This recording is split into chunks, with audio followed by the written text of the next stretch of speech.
42 ஆண்டு காலமாக நான் இந்த ரேக்கலாவை அதிகமாக காதலிக்கிறேன், நேசிக்கிறேன். அவங்கவுங்களோட உழைப்புக்கு அந்த மாடுகள் கொடுக்குற மரியாதை என்ன கிடைக்கும்? ஒன்றும் கிடைக்கும். அந்த பின்னால் ஒரு பெரிய கூட்டம் சேர்ந்துருக்கு பார்த்தீங்களா, இதுதான் கிடைக்கும். சின்னதாக தெரியும், அதோட வரலாறு ரொம்ப பெருசாக நாங்கள் சாதிச்சிருக்கேன்.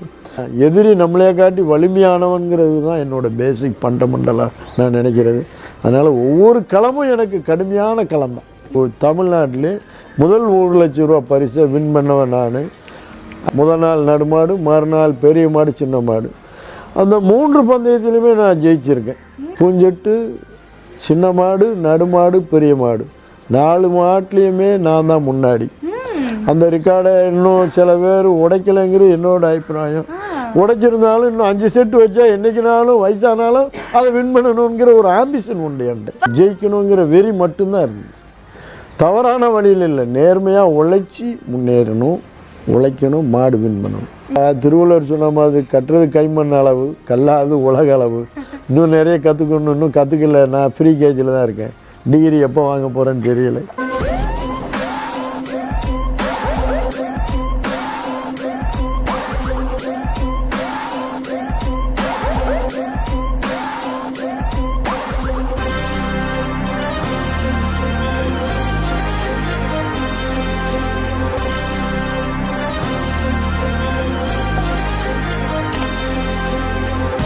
கருப்பத்துறையை பாராட்டி அவர் ஒரு 100 ரூபா இவனுக்கு வந்து பரிசு கொடுத்துட்டு போகிறார். அது அவனோட வீரத்துக்கு கொடுத்த முதல் விதைச்சிட்டு போனதே அவர். அதிலிருந்து அவன் ஒரு ஜாம்பவானம் ஆகணுங்கிற வெறியில், அவனோட உழைப்பில், அவனோட டெக்னிக்கில், கடவுள் அவனுக்கு கொடுத்த வரப்பிரசாதத்தில் அவன் இன்றைக்கி ஒரு நம்பர் 1 சாரதியாக இருக்கான். வந்து தங்கமால்புரத்தை சேர்ந்த ராமநாதன் சொல்லி இவர் ராமர்நாச்சிட்ட இருந்தார். இவர் ஒரு நல்ல முரட்டுத்தனமான ஜாக்கி, பயங்கரமான ஒரு ஜாக்கி. இந்த ஃபீல்டுக்கு வந்த பிறகு தான் காளைகளோட மதிப்புகள், விலை மதிப்புகளும் கூடிச்சுது, அந்த காளைகளோட வேகங்களும் கூடிச்சுது. காலை வெட்டி விடவும், கையை வெட்டி விடவுங்கிறது வந்து கீழ்த்தரமான வேலைங்கிறது என்னோட அபிப்பிராயம். ஃப்ரெண்ட்லியாக மாடு ஓட்டின காலம் போய் இப்போ ஒரு குரூப்புகள்லாம் வந்து மோட்டிவாக மாடு ஓட்டுறாங்க. அது வந்து நல்ல பழக்க வழக்கம் இல்லைங்கிறது என்னோட அபிப்பிராயம். ஒரு கேள்விக்காக அங்கேயும் தடை நீக்கப்பட்டது. இது ஒவ்வொரு தமிழனும் மிக பெருமையாக நினைக்கணும். இதுக்கு ஒவ்வொருத்தருக்கும் நாம் எல்லாருமே, இந்த ஃபீல்டில் இருக்கிற எல்லாருமே நன்றி கடன் பட்டிருக்கோம். வெளிநாட்டில் பெண்கள்லாம் வந்து குதிரை ஜாக்கிங் பண்ணுறாங்கல்ல, அப்போ அவங்கள காட்டி ஒன்றும் நம்ம தமிழச்சிகள் குறைஞ்சவங்க இல்லை. ராணி மங்கம்மாள் இருக்காங்க, வேலு நாச்சியார் அம்மா இருக்காங்க. அவங்களாம் அந்த காலத்தில் குதிரையிலே வந்து செஞ்சதுனால தமிழ் பெண்கள் ஒவ்வொருத்தருக்கும் ஒரு வீரம் உண்டு. அதை இதில் கொஞ்சம் காமிங்க. பெண்கள் சம உரிமை வேணும்னு கேட்கிங்கல்ல, அப்போ நீங்களும் வந்து ஓட்டுங்க. நான் இந்த இது மாதிரி நீங்கள் ஒரு 10 பெண்களை கூப்பிட்டு வந்தால் நான் கூட எனக்கு தெரிஞ்ச ஒரு கிராமங்களில் ஒரு ஊரில் ரெடி பண்ணி, நல்ல ஊரில் குறுக்குச்சாலை மாதிரி ஊரில் ஒரு ரேஸையை வச்சு விட்ருவோம். கண்டிப்பாக நீங்கள் ரெடியாக வாங்க. எல்லாருமே ஹாப்பியாக இருந்து இது விளையாட்டை ரசித்து நாம் இதை பண்ணிக்கிட்டு இருந்தோம்னா இதுக்கு அழிவே கிடையாது.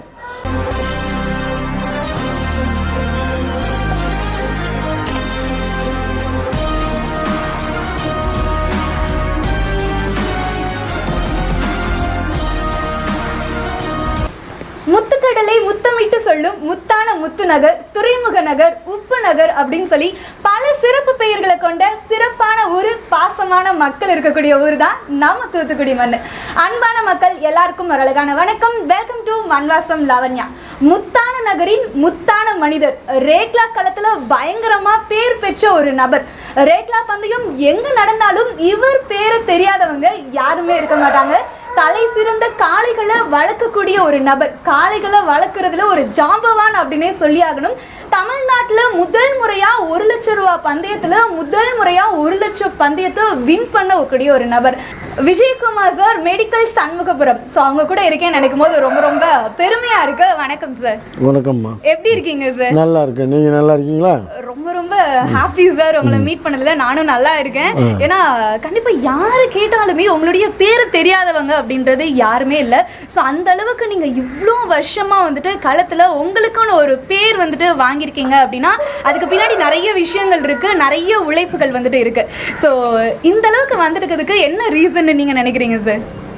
அதாவது வந்து பேசிக்காக எனக்கு மனதளவில் ஒரு ஸ்போர்ட்ஸ்மேன் ஸ்பிரிட் உண்டு.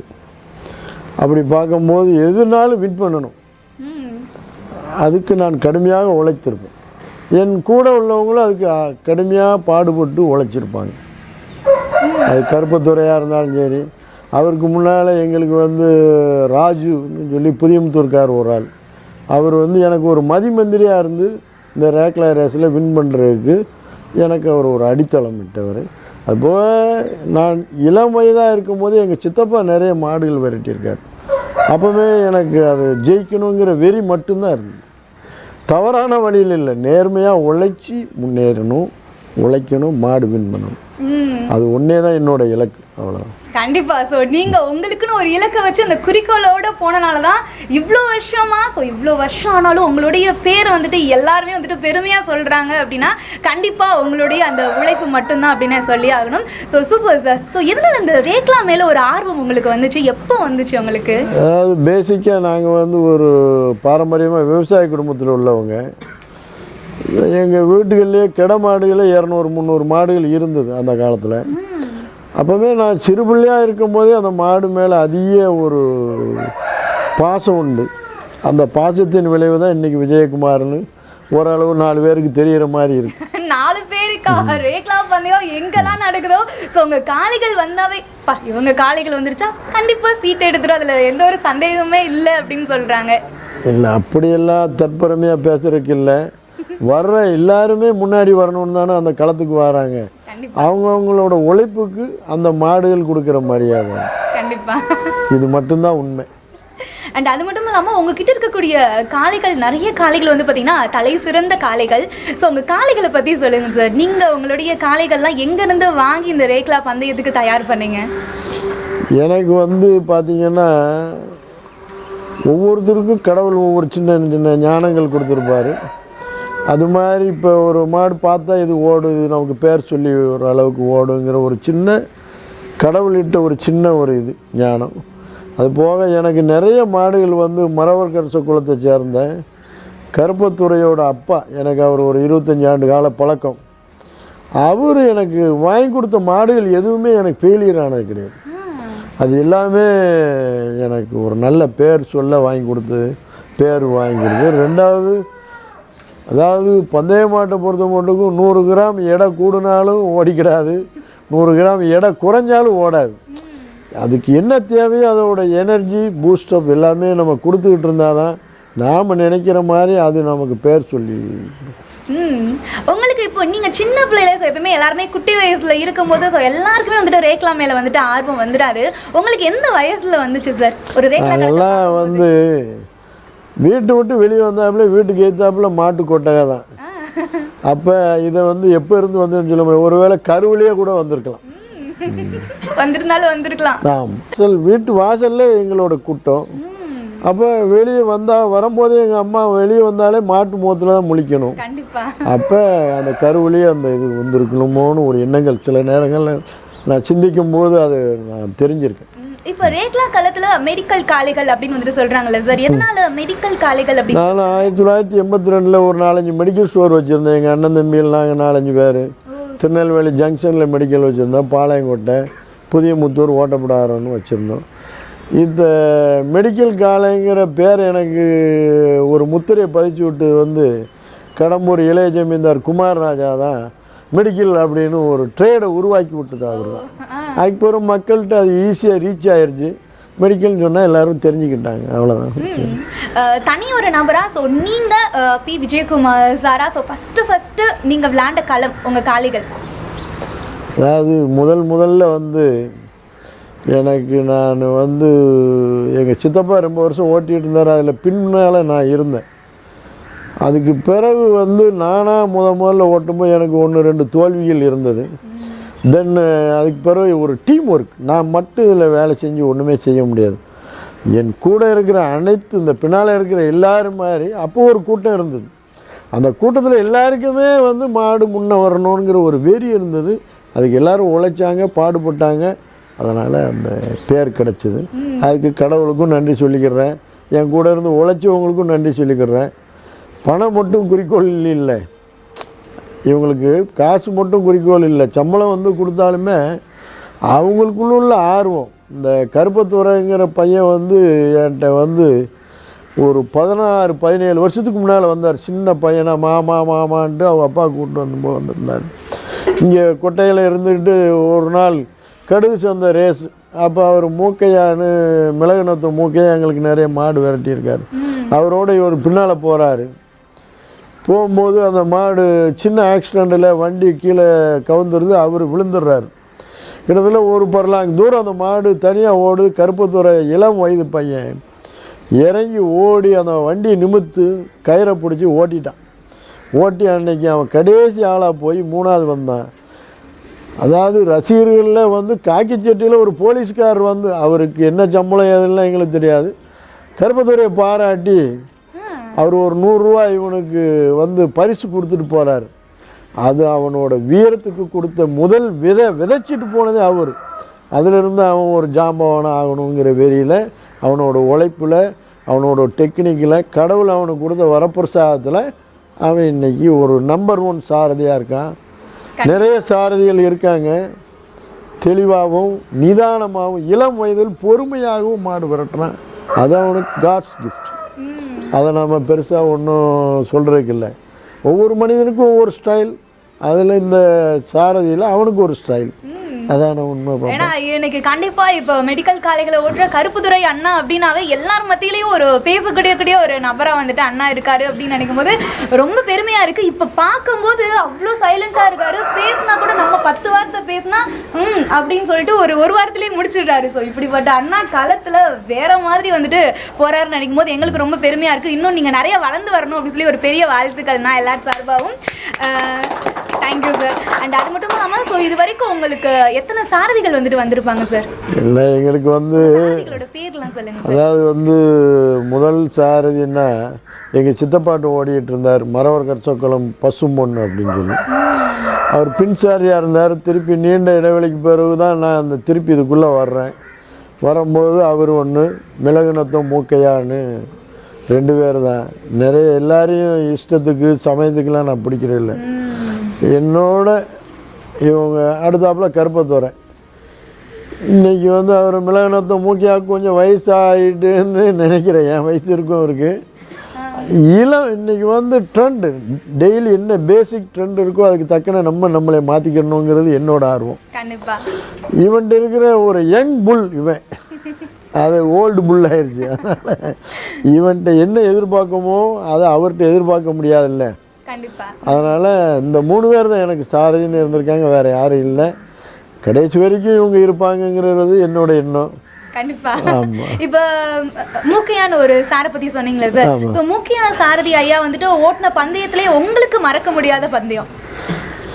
இல்லை, அவர் நிறைய பந்தயங்கள் ஓட்டியிருக்காரு. கருப்பத்தூர் அவர்கிட்ட பேக் ஜாக்கியாக இருந்திருக்காப்புல. அவருக்கு ஒரு 40 ஆண்டுகால எக்ஸ்பீரியன்ஸு, அதையும் இவர் தெரிஞ்சுக்கிறாரு. கருப்பத்தூர் அவங்க ஐயா ஒரு 45 வருஷ கால எக்ஸ்பீரியன்ஸ் இருக்குது. அப்போ இவர் டோட்டல் எக்ஸ்பீரியன்ஸ் ஒரு 85-100 வருட சாரதிகளோட அனுபவத்தை அதில் எது நல்லதோ அதை பூரா எடுத்து வச்சுக்கிட்டு இவர் இன்றைக்கி ஒரு பாப்புலாரிட்டி ஆகிறாரு.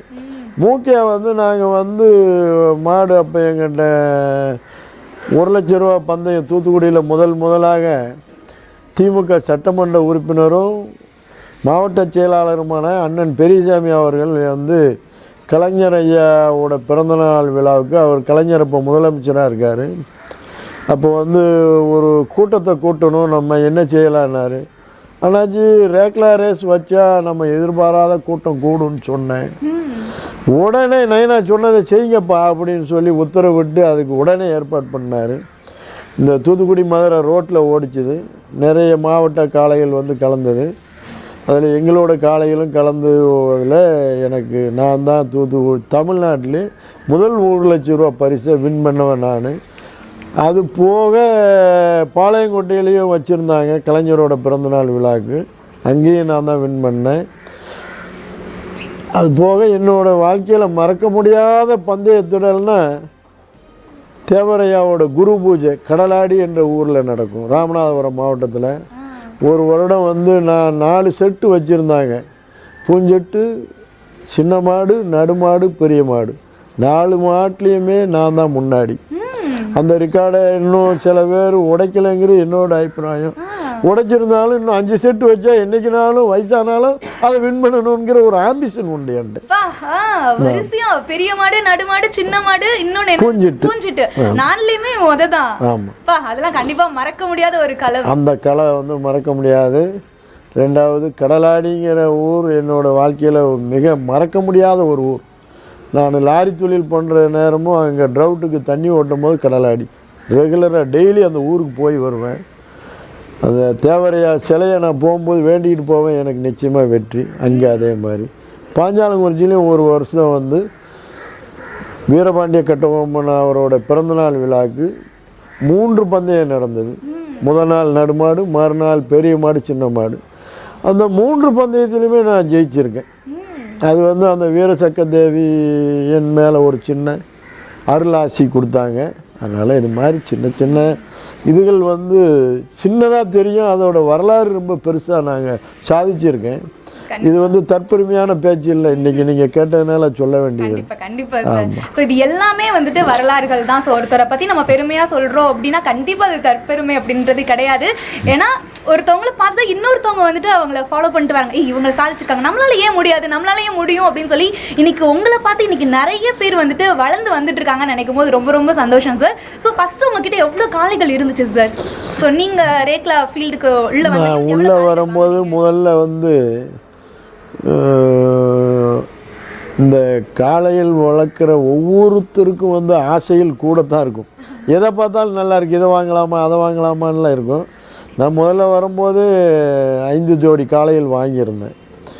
அதுக்கப்புறம் அது வந்து 20 ஜோடி காளைகள் ஆச்சு. 20 ஜோடி? ஆமாம்.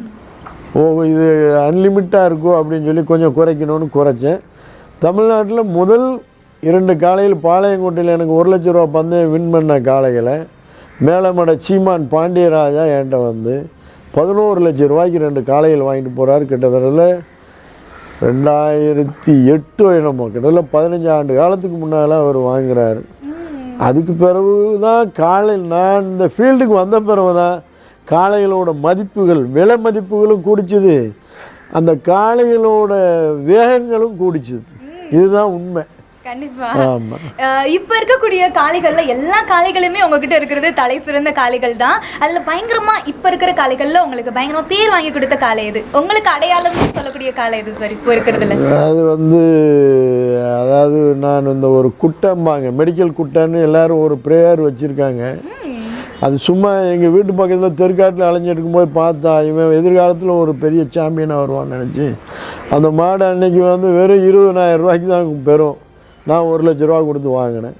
அது எனக்கு ரொம்ப பாசமான மாடு, பிரியமான மாடும் கூட. அது என்னோட வாழ்க்கையில் இப்போதைக்கு அதான் பேர் வாங்கி கொடுத்துருக்கு. இப்போ டோட்டலாக எவ்வளோ இயர்ஸ் ஆயிடுச்சு சார் நீங்கள் ரேக்லா ஃபீல்டுக்குள்ளே வந்து?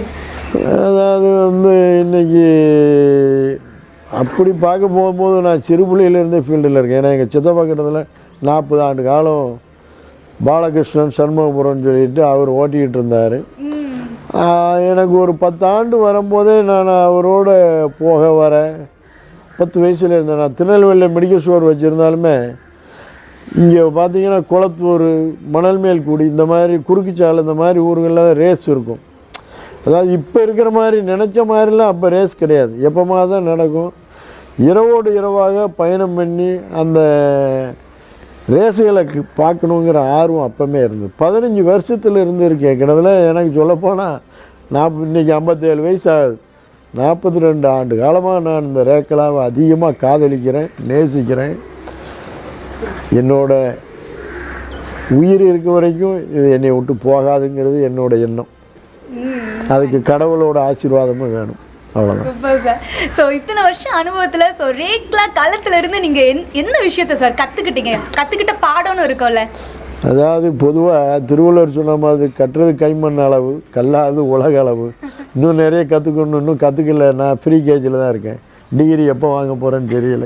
ஓ, இப்போயே தான் இப்போ முடியும் ஃப்ரீ கேஜில் தான் இருக்கீங்க அந்த மாதிரி. ஓகேங்க சார். ஸோ நீங்கள் வந்துட்டு நிறைய சாரதிகள், இப்போ கருப்புதுரை அண்ணாவை பற்றி சொன்னீங்க, நிறைய சாரதிகளை பற்றி சொன்னீங்க. ஸோ உங்களுக்கு உங்களுடைய காளைகள் கூட ஸோ சாரதியாக போகணுன்னு உங்களுக்கு சின்ன வயசில் தோணி இருக்கா சார்? நான் அதாவது எங்கள் கிராமத்தில் இருக்க நான் இப்போ வரைக்கும் கூட வண்டி மாடு பற்றியிருக்கேன். ஆனால் ஒரு களத்தில் மாடு பற்றணுன்னா சும்மா எல்லோரும் போய் பற்றிட முடியாது. அதுக்கு சில பாடி லாங்குவேஜஸும் ஒத்துக்கணும், சில திறமைகள் தேவை உங்களுக்கு. அது மாதிரி இருக்கிறதுனால நான் பந்தய களங்களுக்கு போனதில்லை. ஒரு சில மாடுகள் ஓடும்போது நான் அதில் எப்படியாவது ஓட்டணும்னு ஒரு ஆர்வங்கள் இருந்தது. இருந்தாலும் வயசு போயிட்டுங்கிற ஒரு பக்கம். ரெண்டாவது ப்ராக்டிஸ் வந்து பேசிக்கலாக இருக்கணும். இளம் வயதில் ஓட்டியிருந்தால் அது எந்த முதுமையில் கூட ஓட்டலாம். இன்றைக்கி கருப்பத்தூர் அப்பா இருக்கார் குருசாமின்னு, அவருக்கு வயசு நிறைய ஆனாலுமே அவர் கூட இப்போ கூட அந்த வேயில் தான் இருக்கார். ஆமாம், அவர் அதாவது பாடி லாங்குவேஜ் சொன்னல அது ஒத்துழைக்கணும்ல. கண்டிப்பா கண்டிப்பா. ஸோ ரேக்லா விஷயம் சொன்னீங்க, சின்ன வயசுலேருந்தே ரேக்லாவை பார்த்துக்கிட்டே இருக்கீங்க. ஸோ பார்த்தே தான் நீங்கள் வளர்ந்துக்கிட்டே இருக்கீங்க. ஸோ அப்போ இருந்த ரேக்லா காலத்துக்கும் ஸோ இப்போ இருக்கக்கூடிய ரேக்லா கலவும் என்ன மாதிரி சார் நீங்கள் பார்க்குறீங்க? ரெண்டுக்கும் வித்தியாசமாக இருக்கா இல்லை ஒரே மாதிரி தான் போய்கிட்டு இருக்கா களம்? இது வந்து பாரம்பரியமான ஒரு இது. அவர் கம்பன் தவமணி என்ன சொன்னார் பாருங்க, நான் அவரோட பேட்டியை கேட்டிருந்தேன். சீராவையில் மஞ்சு விரட்டுக்கு கிட்டத்தட்ட 247 வண்டி சேர்ந்து வந்ததுன்னு. ஒவ்வொரு பாட்டாக வரும், ஒவ்வொரு ஊரில் இருந்தும் 50 வண்டி 60 வண்டி அப்படி லேசாக போகிறது தான் பிற்காலத்தில் அது வந்து ரேக்லா ரேஸ் பந்தய திடலாக மாறிச்சு. நீங்கள் கேட்ட கேள்விக்கு இது ஒரு பதிலாக இருக்கும்னு நான் நினைக்கிறேன். ஓகேங்க சார், நீங்கள் விளையாண்ட காலத்தில் நிறைய எக்கச்சக்க காலம் இந்த 47 வருஷத்தில் வந்துட்டு பண்ணியிருக்கீங்க. ஸோ எந்த காலத்தில் வந்துட்டு ரொம்ப கடுமையான ஒரு போராட்டமாக இருந்துச்சு உங்களுக்கு முன்னாடி வர்றது? அதாவது வந்து பார்த்திங்கன்னா, நான் அப்போ ரொம்ப ஸ்மோக் பண்ணுவேன். ஒவ்வொரு பந்தய திடலையுமே அது மாடு அவுத்து அனௌன்ஸ் பண்ணுற வரைக்கும் கிட்டத்தட்ட 10 பாக்கெட் சிகரெட்டாவது குறைஞ்சது குடிப்பேன். அவ்வளோ டென்ஷன் இருக்கும், எமோஷனல் இருக்கும். எதையுமே நான் எப்போதுமே என்ன நினைப்பேன்னா, எதிரி நம்மளே காட்டி வலிமையானவங்கிறது தான் என்னோடய பேசிக் ஃபண்டமெண்டலாக நான் நினைக்கிறது. அதனால் ஒவ்வொரு களமும் எனக்கு கடுமையான களம் தான். Super sir. ஸோ அருமையாக ரேக்லாவை பற்றி நிறைய விஷயங்கள் வந்துட்டு சொன்னீங்க. ஸோ கண்டிப்பாக நான் மட்டும் இதுக்கு காரணம் இல்லை, ஸோ பின்னாடி இருக்கக்கூடிய என்னோட டீம் ஒர்க் அப்படின்னு வந்துட்டு சொன்னீங்க. ஸோ ஐயா யாருங்கய்யா? இந்த ஐயா இவர் வந்து அப்போ பார்த்திங்கன்னா தமிழ்நாட்டில் பார்த்திங்கன்னா மேலமடை சீமான் ராஜா, அங்கே தேனி மாவட்டத்தில் அவர் உப்பார் வெட்டியார் சொல்லுவாங்க, மாரியப்ப பிள்ளை. ராமநாதபுரம் மாவட்டத்தில் ராமர் முதுகுளத்தூர் ராமர் நாச்சிம்பாங்க. இப்படி ஒரு குறிப்பிட்ட நபர்கள் தான் அந்த ரேக்லா ரேஸில் மாடுகள் சொந்தமாக வச்சுருந்தாங்க. அதில் இவர் வந்து தங்கமால்புரத்தை சேர்ந்த ராமநாதன் சொல்லி இவர் ராமர் நாச்சிகிட்ட இருந்தார். இவர் ஒரு நல்ல முரட்டுத்தனமான ஜாக்கி, பயங்கரமான ஒரு ஜாக்கி. பல பந்தயங்களில் ஃபஸ்ட் ப்ரைஸ் வாங்கியிருக்காரு. பிறகு எனக்கு ஒரு பழக்கத்தில் என்னோடையும் கொஞ்சம் வந்து என் மாடுகளையும் ஓட்டி ஒரு 10 ஊரில் இவர் வந்து மாடு முன்னாடி அவுத்துருக்காரு. ஒரு ஒன்ஸ் அப்பான் டைம் பார்த்திங்கன்னா விளாத்திக்குளத்தில் என்னோடய மாடு ஓடிச்சுது 3 மாடுங்க, பல்லாக்குளத்தில் ஓடிச்சுது, வல்லநாட்டில் ஓடிச்சுது, ஐரம்பட்டியில் ஓடிச்சுது. அன்றைக்கி 4 ஊர்லேயுமே நாங்கள் தான் முன்மாடு. அதில் இவர் ராமநாதன் ஒரு ஊரில் அவர் முன்மாடு, பல்லாக்குளத்தில் அவர் தான் முன்மாடு. அதனால் அவர் ஒரு வயதானாலும் ஒரு முரட்டு ஆள், நல்ல ஒரு ஆரோக்கியமான மாடு விரட்டணுங்கிற வெறி உள்ள ஆள். இவங்களை கேட்டால் முதல்ல யாருன்னு கேட்டால் மாடு தான் எங்கள் உயிர்னு சொல்லுவாங்க. அதுக்கு பிறகு தான் மனைவி பிள்ளைகள்ங்கிற எண்ணத்திலே வாழ்ந்துக்கிட்டு இருக்காங்க. ஆனால் எந்த முதலாளிமாரும் அவங்க வாழ்க்கைக்கு இது வரைக்கும் நல்லது செய்யலை. அவங்களுக்கு ஏதாவது செய்யணுங்கிறது என்னோடய எண்ணம். கடவுளும் அதுக்கு ஏதாவது எனக்கு செஞ்சால் நான் அவங்களுக்கு செய்ய தயாராக இருக்கேன். கண்டிப்பாக. ஏன்னா கண்டிப்பாக இப்போ ஒவ்வொரு காலத்துலேயுமே வந்துட்டு இப்போ ஒரு நல்ல விஷயம் வந்துட்டு எந்த மாதிரி இருக்கோ அது மாதிரி சர்ச்சைகளான விஷயங்களும் வந்துட்டு நிறையவே இருக்குங்களா சார்? கண்டிப்பாக நீங்கள் நிறைய விஷயங்களை வந்துட்டு பார்த்துருப்பீங்க. ஸோ இப்போ மறிக்கிறது அப்படின்றது வந்துட்டு அது சரியாக தப்பா சார்?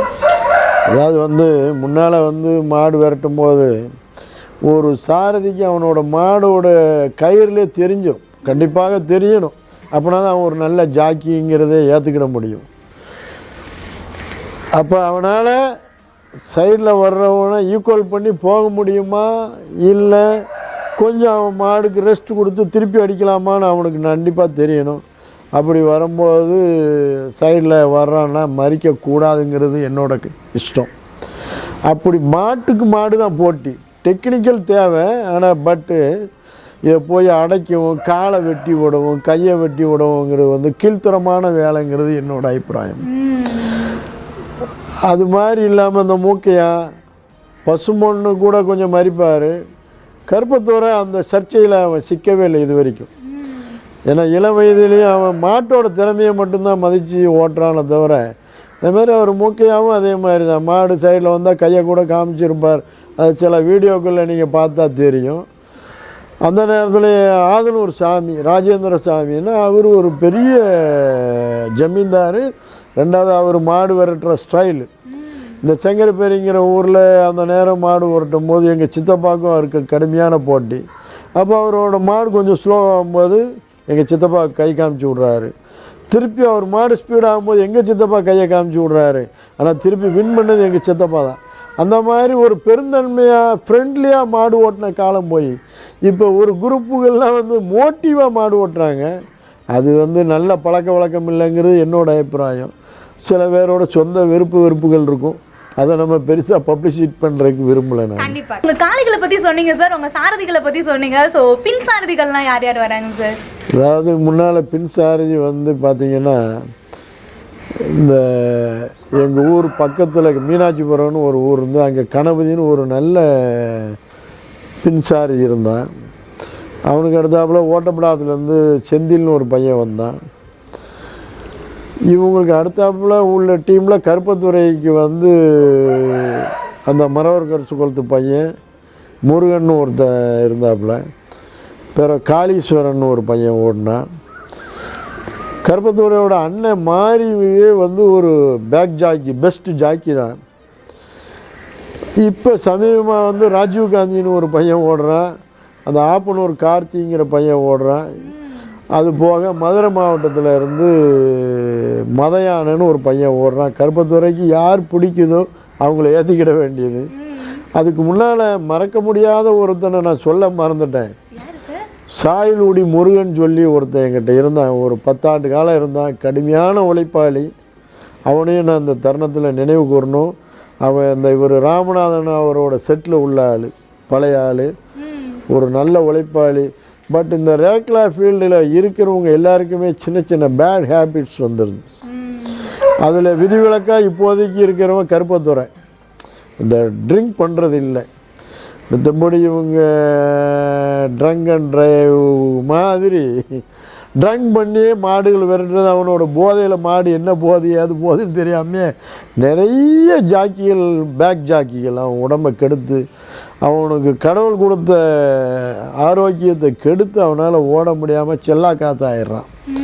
அதை நான் இந்த பின் சாரதிகளுக்கும் இந்த நம்ம இந்த ரேக்லா ரேஸுன்ற இரத்த சொந்தங்கள் எல்லாருக்குமே சொல்கிறது, நீங்கள் ஆரோக்கியமாக இருக்கிற வரைக்கும் தான் அந்த கலை உங்களை, ஆடியன்ஸ் உங்களை மதிப்பான். நீங்கள் ரொம்ப ஆரோக்கியமாக இருக்கணுங்கிறத நான் ரொம்ப கடவுள்கிட்ட வேண்டுறேன். அதுக்கு கடவுளும் உங்களுக்கு நல்ல புத்தியை கொடுக்கணுங்கிறது என்னோடய ஆசை. கண்டிப்பாக நிறைவேற்றணும் இவங்கெல்லாம் அப்படிங்கிறத நான் நினைக்க பார்ப்பேன். Thank you sir. ஏன்னா இன்னைக்கு ரேக்லா களத்தில் சாதிச்சுட்டு இருக்கீங்க. அண்ட் அது மட்டும் இல்லாமல் தூத்துக்குடி மாவட்டத்தோட வீர விளையாட்டு மாவட்ட கழக செயலாளராக இருக்கீங்க. இது எப்போ வந்தீங்க சார்? அதாவது வந்து இதெல்லாம் வந்து நம்மளாம் கேட்டு வாங்கிறது இல்லை. இது அவங்களாம் என்னை தேர்ந்தெடுத்தாங்க. தலைவராக வந்து அவர் குமார் ராஜா, கடம்பூர் இளைய ஜமீன்தாரை போட்டாங்க. நானும் கடம்பூர் இளைய ஜமீன்தார் குமார் ராஜாவும் ட்ரௌசர் போட்டுற காலத்தில் நண்பர்கள். இந்த ரேஸ் பார்க்க பல ஊருக்கு பைக்குகளில் அலைஞ்சிருப்போம். அந்த இதில் எங்களுக்குள்ள சொந்த பந்தம் மாதிரி மாப்பிள்ளை மச்சான் தான் நாங்கள் பழகிட்டு இருக்கோம்.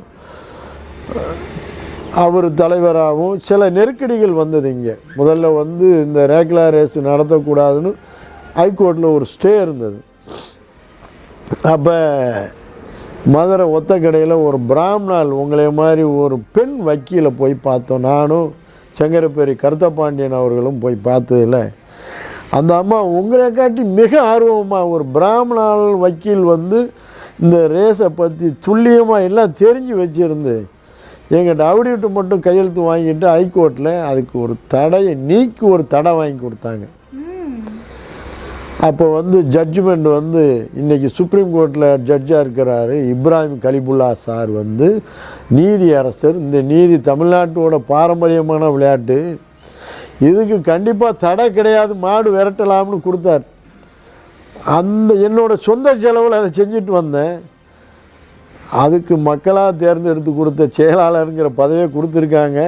ஏதோ என்னால் ஏண்டது சின்ன சின்ன ஆக்டிவிட்டாக இருக்கும். இப்போ இந்த பீட்டா தடை வாங்கினதில் கூட அங்கே மெரினாவில் தான் மக்கள்லாம் கூடினாங்க. அந்தந்த மாவட்ட தலைநகரில் மாவட்டத்தில் கூடியிருந்தாங்க, தூத்துக்குடி மாவட்டத்துலேயும் கூடியிருந்தாங்க. எஸ்ஏவி கிரவுண்டில் பட்டி தொட்டியிலேருந்தெல்லாம் வந்திருந்தாங்க. என்னால் ஏண்டது சின்ன உதவி என்னென்னா, ஒவ்வொரு முதலாளிமார்களையும் பார்த்து நான் சொன்னால் சரின்னு கேட்கக்கூடிய ஆட்கள் இன்னும் கடவுள் நிறைய பேர் எனக்காக கொடுத்துருக்காரு. அவங்கள்ட்ட பணங்களை வாங்கி அவங்களுக்கு வேண்டிய உணவுகளை கொடுக்கறதுக்குள்ள வழிவகுத்து செஞ்சு கொடுத்தேன். அதனால் அதுக்கு ஒரு நாள் கூட்டம் கூடிச்சுது, மக்கள் மத்தியில் நல்லா ரீச் ஆச்சுது, போராட்டம் வெற்றி பெற்றது. இது கல்லூரி மாணவர்கள், மாணவிகள், தாய்மார்கள், தொழிலதிபர்களுக்கும் இதில் பங்கு இருக்குது. தமிழ்நாட்டோட வீர விளையாட்டுங்கிறத வந்து யாருமே மறுக்காமல் இதுக்கு உதவி செஞ்சதுனால இவ்வளோ பெரிய இதை சாதிச்சிருக்கோம். சாதித்து நாம் இன்றைக்கி இந்த ரேக்லா ரேஸுங்கிறத நடத்திக்கிட்டு இருக்கோம். இதுக்கு இடையூறு இல்லாமல் வர்ற எல்லாருமே ஹாப்பியாக இருந்து இது விளையாட்டை ரசித்து நாம் இதை பண்ணிக்கிட்டு இருந்தோம்னா இதுக்கு அழிவே கிடையாது. இப்போ சமீபமாக வந்து மும்பை ஹைகோர்ட்டில் ஒரு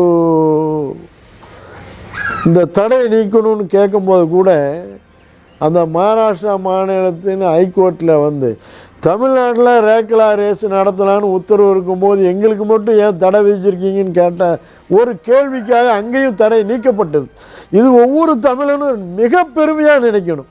இதுக்கு ஒவ்வொருத்தருக்கும் நாம் எல்லாருமே இந்த ஃபீல்டில் இருக்கிற எல்லாருமே நன்றி கடன் பட்டிருக்கோம். இந்த கடனை வந்து நாம் நல்ல முறையாக நடத்துகிறது தான் அவங்களுக்கு கடனை திருப்பி செலுத்துகிறதா அர்த்தம்னு நான் நினைக்கிறேன். மித்த மக்கள் என்ன நினைக்காங்கன்னு தெரியல பாப்பா. கண்டிப்பாக சார், ஏன்னா இன்னைக்கு நீங்கள் எவ்வளவோ பிஸ்னஸ் வந்து பண்ணிக்கிட்டு இருக்கீங்க. ஸோ வீர விளையாட்டு கழக செயலாளர், அதாவது ரேக்லா கலை மூலியமாக தான் கிடச்சிச்சு இந்த பதவி. ஸோ தானாக வந்துச்சு உங்களை பார்த்து. ஸோ அது மட்டும் இல்லாமல் நிறைய காளைகள் வச்சுருக்கீங்க. ஸோ எல்லாமே செலவு பண்ணி போகிறீங்க. ஸோ தடைகள் வந்தாலுமே ஸோ அதுக்கும் நீங்கள் செலவு பண்ணி போகிறீங்க. பட் இதனால உங்களுக்கு என்ன கிடைக்கும் அப்படின்னு சொல்லி யாராச்சும் கேட்டிருக்காங்களா சார் உங்கள்கிட்ட? அதாவது இதனால் என்ன கிடைக்கும் கிடைக்காதுங்கிறது வந்து பார்த்த உடனே அவனுக்கு புரியும். ரெண்டாவது வந்து இதனால் என்ன கிடைக்கும், ஒன்றும் கிடைக்காது. அந்த பின்னால் ஒரு பெரிய கூட்டம் சேர்ந்துருக்கு பார்த்தீங்களா, இதுதான் கிடைக்கும்.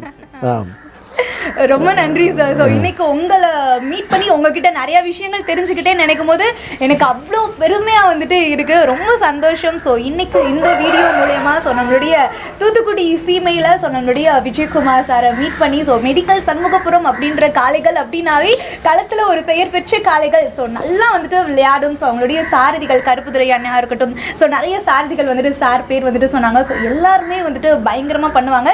ஸோ இதுக்கு முக்கியமான காரணம் ஸோ இவங்க ரேக்லா களத்து மேலே வச்சிருக்கக்கூடிய முழுக்க முழுக்க முழுக்க ஒரு அழகான ஒரு காதல் அப்படின்னே வந்துட்டு சொல்லி ஆகணும். ஸோ ரொம்ப நன்றி சார், நிறைய கொஸ்டினுக்கு நீங்கள் ஆன்சர் சொன்னதுக்கு. பாப்பாவுக்கும் நான் நன்றி சொல்லணும்னு நினச்சிக்கிட்டு இருக்கேன். இதுக்கு முன்னாலேயே நான் வந்து இந்த யூடியூப் சேனல்களில் கொஞ்சம் ஃப்ரீயாக இருக்க நேரம் பார்க்கும்போது லாவணியா மாதிரி நிறைய பெண்கள் இந்த காளைகள் மேலே ஒரு அதிக ஆர்வம் கொள்ளணுங்கிறது என்னோடய அபிப்பிராயம். அதனால் உங்களுக்கும் மிக்க நன்றி பாப்பா. உங்களை மாதிரி தங்கச்சிமார் அக்காமார்கள் நிறைய உருவாக்கி விடுங்க. அப்படின்னா தான் இந்த களம் வந்து அப்படியே நிலைச்சி நின்றுக்கிட்டே இருக்கும். கண்டிப்பாக சார், ரொம்ப நன்றி சார். அதுதான். அப்போ வந்து கொம்பு காளை தான் அன்றைக்கி ஃபஸ்ட்டு ப்ரைஸ் வாங்குது. ஒரு காளை வந்து மேலமடை சீமானோட காளை, ஒரு காளை வந்து மேலூர் தங்க ஜெயபாலன் அண்ணாச்சின்னு அவரோட காளைகள். அது ரெண்டு கூட்டணியில் ஃபஸ்ட் ப்ரைஸ் வாங்குது. செகண்ட் வந்தது ஒரு காளையில் வடநாட்டு காளைகள் தான். அப்போ அந்த மாட்டோட ஓனருக்கு மட்டும்தான் அந்த மாடு ஓடும். அந்த மாடை வளர்க்குறது விரட்டுறது எல்லாமே ஒரு லேடி தான் அப்படின்னு ஒரு பேர், ஒரு வதந்தி பேத்தனமாக பரவிச்சு. வதந்தி இல்லை, உண்மை அதுதான். அங்கே அது பந்தயத்திடல் வரைக்கும் அந்த பொம்பளை தான் மாடு ஓட்ட போகிறாங்கன்னு சொன்னால் கூட்டம் ஆடியன்ஸு பட்டி தொட்டி பொம்பளை ஆட்கள்லாம் வந்து வேடிக்கை பார்த்தாங்க. கடைசி நிமிடத்தில் அந்த அம்மா என்னமோ அது முடிவை மாற்றிக்கிட்டு வேற ஆள்கிட்ட விட்டதுனால அந்த மாடை அன்றைக்கி 3ஆவதோ 4ஆவதோ ஆச்சுன்னு நினைக்கிறேன். வருஷம் 30 ஆச்சு, எனக்கு மறந்து போச்சு. பெண்கள் ஓட்டலாம், அதாவது இன்றைக்கி வந்து பெண்கள் சம உரிமை வேணும்னு கேட்கிங்கல்ல, அப்போ நீங்களும் வந்து ஓட்டுங்க. நான் இந்த இது மாதிரி நீங்கள் ஒரு 10 பெண்களை கூப்பிட்டு வந்தால் நான் கூட எனக்கு தெரிஞ்ச ஒரு கிராமங்களில் ஒரு ஊரில் ரெடி பண்ணி நல்ல ஊரில் குறுக்குச்சாலை மாதிரி ஊரில் ஒரு ரேஸையை வச்சு விட்ருவோம். கண்டிப்பாக நீங்கள் ரெடியாக வாங்க. இந்த வீடியோ பாக்குற சோ பெண்கள் நீங்களும் வந்துட்டு ஒரு சாரதி பெண் சாரதிகளா வந்துட்டு வரணும் அப்படின்னு சொல்லி ஒரு மிகப்பெரிய ஆசை வச்சிருந்தீங்க அப்படின்னா கண்டிப்பா வந்துட்டு ட்ரை பண்ணுங்க. ஒரு பெண்களுக்காக ஒரு போட்டி வச்சு வெளிநாட்டில் பெண்கள்லாம் வந்து குதிரை ஜாக்கிங் பண்ணுறாங்கல்ல, அப்போ அவங்கள காட்டி ஒன்றும் நம்ம தமிழச்சிகள் குறைஞ்சவங்க இல்லை. என்ன இதே மண்ணில் தான் வீர புரிந்த பெண்கள் நிறைய இருக்காங்க. ராணி மங்கம்மாள் இருக்காங்க, வேலு நாச்சியார் அம்மா இருக்காங்க. அவங்களாம் அந்த காலத்தில் குதிரையிலே வந்து செஞ்சதுனால தமிழ் பெண்கள் ஒவ்வொருத்தருக்கும் ஒரு வீரம் உண்டு. அதை இதில் கொஞ்சம் காமிங்க அப்படின்னு நான் கண்டிப்பாக ப்ளீஸ் பண்ணி கேட்டுக்கிறேன். கண்டிப்பாக கூடிய விரைவில் பெண் சாரதிகளும் உருவாகணும் அப்படின்ட்டு உங்கள் சார்பாக வந்துட்டு எல்லாத்தையுமே கேட்டுக்கிறோம். ஸோ இன்னைக்கு நீங்கள் ரேக்லா வந்துட்டு இவ்வளோ வருஷமாக வந்துட்டு உழைச்சி உங்களுக்கு மட்டும் இல்லாமல் உங்கள் டீமுக்கு மட்டும் இல்லாமல் உங்கள் ஊருக்கும் உங்கள் மாவட்டத்துக்குமே நீங்கள் பேர் எடுத்து வந்திருக்கீங்கன்னு நினைக்கும் போது ரொம்ப சந்தோஷம் சார். ஸோ ரொம்ப நன்றி சார். ரொம்ப நன்றி பாப்பா, ரொம்ப நன்றி. ஸோ இந்த வீடியோ பார்த்தா எல்லாருக்குமே ரொம்ப ரொம்ப பிடிச்சிருக்கும் அப்படின்னு நினச்சிருக்கேன். ஸோ நினைக்கிறேன் நிறைய தகவல்கள் வந்து நீங்கள் தெரிஞ்சிருப்பீங்க. இதே மாதிரி இன்னொரு வீடியோவில் நான் உங்களுக்கு சந்திக்கிறேன். Until then, bye from Lavanya. வணக்கம் சார்.